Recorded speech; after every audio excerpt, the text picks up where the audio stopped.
Venerdì 21 febbraio, San Pier Damiani. È il 52esimo giorno dall'inizio dell'anno, ne mancano 313 al termine. Il sole sorge alle 7.02 e tramonta alle 17.47. La luna si leva alle 2.26 e tramonta alle 10.31.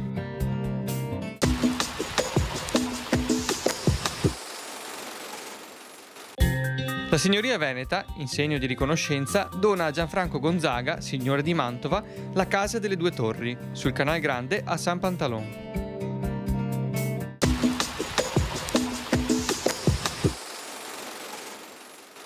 Le previsioni per domani. Cielo da poco nuvoloso in montagna a parzialmente nuvoloso o nuvoloso in pianura. Possibili foschie o locali nebbie nelle ore più fredde sulle zone pianeggianti e in qualche fondovalle prealpino. Precipitazioni in prevalenza assenti. Sulla pianura interna bassa probabilità di pioggia. Temperature minime in aumento in pianura, senza notevoli variazioni in montagna. Massime in prevalenza in diminuzione.